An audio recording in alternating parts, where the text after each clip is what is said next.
ตั้งหน้าให้กระทรวงอุตสาหกรรมและการค้ารายงานเกี่ยวกับการจัดตั้งปฏิบัตินโยบายยุทธศาสตร์และแผนพัฒนาพลังงานไฟฟ้าต่อกองประชุม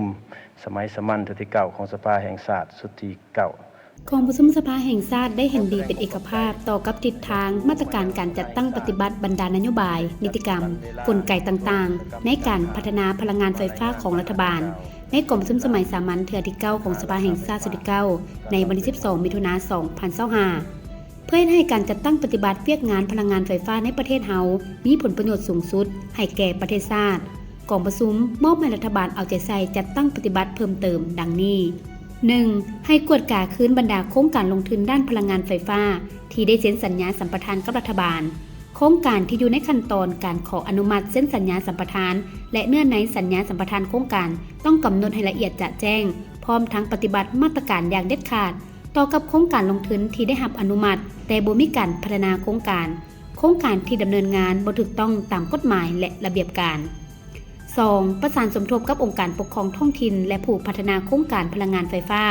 ในการคุ้มครองติดตามกฎการและประเมินผลการจัดตั้งปฏิบัติสัญญาสัมปทานและเอกสารซ้อนท้ายของโครงการที่พัวพันกับการปฏิบัติพันธะด้านการเงินการชดเชยทดแทนค่าเสียหายการฟื้นฟูป่าการปลูกไม้ทดแทนการฟื้นฟูชีวิตการเป็นอยู่ของประชาชนรับประกันให้ในชีวิตการเป็นอยู่ของประชาชนได้รับการปรับปรุงดีขึ้นกว่าเก่า 3. ลดพรการเสนอขอการยกเว้นและพรผันการปฏิบัติบางเนื้อในบางมาตราของกฎหมายและนิติกรรมใต้กฎหมายที่พัวพันกับโครงการพัฒนาพลังงานไฟฟ้าโดยเฉพาะปัญหาที่ติดพันกับการปฏิบัติพันธะด้านภาษีและอากรต่างๆ 4. ค้นคว้าปรับปรุงและกำหนดอัตราอากรกำไรค่าภาคหลวงจากโครงการไฟฟ้าพลังงานลมพลังงานแสงตะเวนและพลังงานไฟฟ้าอื่นให้แทดเหมาะกับระยะเวลาการดำเนินงานของโครงการดังกล่าวเพื่อประกันให้รัฐได้รับผลประโยชน์สูงสุดจากการพัฒนาโครงการ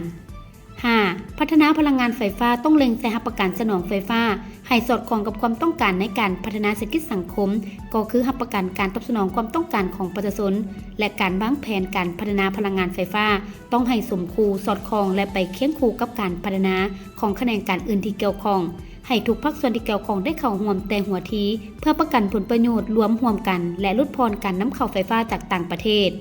6. ลงทุนและระดมทุนเข้าในการก่อสร้างสายส่งไฟฟ้าแห่งสูงแต่เหนือฮอดใต้ให้สามารถรองรับเอากระแสไฟจากเขื่อนต่างๆเพื่อส่งออกและสมไส้ภายในและให้พิจารณาร่วมเอาสายส่งไฟฟ้าไปต่างประเทศเข้าในระบบดังกล่าวบ่ควรอนุญาตให้บรรดาโครงการลงทุนก่อสร้างสายส่งไฟฟ้าเป็นของตนเองพร้อมทั้งค้นคว้าสร้างนิติกรรมคุ้มครองเวียกงานดังกล่าวให้สำเร็จ 7. ปรับปรุงระบบพลังงานไฟฟ้าให้มีความมั่นคงมีความพร้อมในการสนองไฟฟ้าให้เพียงพอต่อความต้องการทางภายในและส่งออกต่างประเทศโดยการพิจารณาพัฒนาไฟฟ้าพลังงานความร้อนหรือพลังงานไฟฟ้าอื่นเพื่อประกันการพัฒนาระบบพลังงานไฟฟ้าให้มีความเสถียรมั่นคงและผู้สมใช้สามารถเข้าถึงด้วยราคาที่เหมาะสมและเป็นธรรม 8. ให้สืบต่อค้นคว้าปรับปรุงยุทธศาสตร์การพัฒนาพลังงานไฟฟ้าน้ำตกจะควรสุ่มใส่ทิศทางใดเป็นต้นต่อเพื่อให้มีการประสานสมทบกันอย่างกลมเกลียวระหว่างเศรษฐกิจสิ่งแวดล้อมและสังคมยุติการก่อสร้างเขื่อนไฟฟ้าพลังงานน้ำขนาดน้อยลดพรการพัฒนาพลังงานไฟฟ้าจากเขื่อนไฟฟ้าน้ำตกและหันไปสู่พลังงานไฟฟ้าพลังงานทดแทนในรูปแบบอื่นค้นคว้าปรับปรุงโครงสร้างราคาไฟฟ้าต้องให้สอดคล้องกับสภาพการดำรงชีวิตของประชาชนและการดำเนินธุรกิจของรัฐวิสาหกิจไฟฟ้าลาว 9. ประเมินคืนสร้างและปรับปรุงกฎหมายและนิติกรรมใต้กฎหมายโดยเฉพาะกฎหมายว่าด้วยไฟฟ้าให้ชัดเจนหัดกุมแทนเหมาะและสอดคล้องกับสภาพการขยายตัวของเศรษฐกิจสังคมในแต่ละระยะกำหนดความเอาเวียกงานการพัฒนาพลังงานทดแทนอื่นเข้าเติมเป็นต้นพลังงานลมพลังงานแสงตะเวนบรรจุเข้าในห่างกฎหมายว่าด้วยไฟฟ้าฉบับปรับปรุงเพื่อแทนเหมาะกับการขยายตัวของพลังงานทดแทน10. แบ่งขันคุ้มครองอย่างจะแจ้งคือกระทรวงองค์การขั้นศูนย์กลางดำเนินหน้าที่คุ้มครองมหาภาค